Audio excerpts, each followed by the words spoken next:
Remember, you are working on your symbolism reflection piece that is going on our final website. Help each other out, collaborate as you always do. My name is Katlyn Wolfgang and I teach art at Central York High School. I always wanted to become a teacher. I looked into be a math teacher and I looked into be an art teacher. Art just happens to be the media in which I teach. I teach through the arts. I teach the whole student.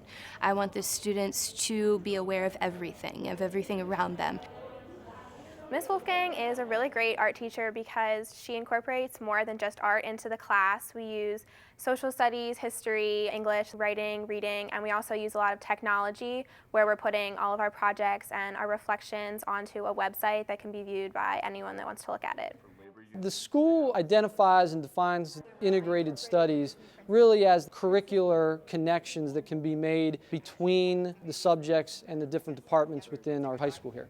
If you can show students relevance within the work that they're doing, they're more engaged, they're more apt to be more interested, to participate more, and integrated studies is a great way to do that. That leads us to number 7, where can any of you seriously say the Bill of Rights could get through Congress today?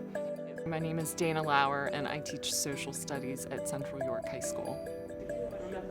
I don't think any subject matter is really a standalone subject. I think teachers inherently start to integrate other subject matters without maybe really even thinking about it. In this particular instance, though, it's something that you wouldn't normally see.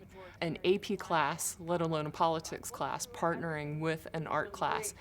The sculpture class has had a few questions based on the information that you've put on here. Dayna and I were talking and we decided that we wanted to try to have a collaborative piece working. My AP government students are currently researching public policy issues, looking at why laws are made, what issues arise that cause these laws to be created. And so we have partnered with Katlyn Wolfgang's class to use art and sculpture as a forum for these ideas to be expressed. We tried to decide our goal. And the goal was for her students to research policy. My goal was for my students to develop a political art piece. So the process that you saw in the classroom today was actually the students looking at some feedback that they were given by the sculpture students on the topics that they researched. And additionally, the sculpture students had presented us with information and brainstormed ideas that they would like to potentially create their wire armatures. You have to come up with these creative ideas and creative solutions, and that's what the students are forced to do in my class. They're forced to take these concepts and then they have to apply it to the different medium that I supply to them.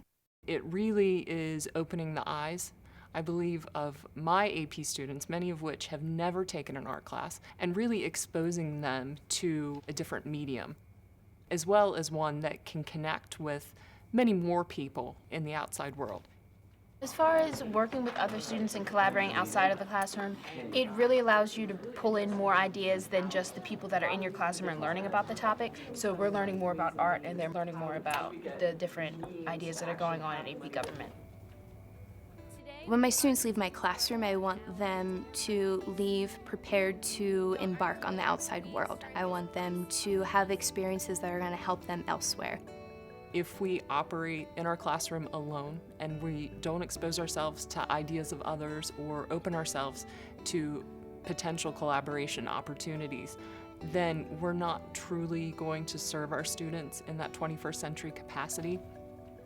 In order to open yourself to new ideas, it really just takes turning to your colleague next to you. There are professionals out there that are more than willing to get involved in projects that you may want to do within your classroom.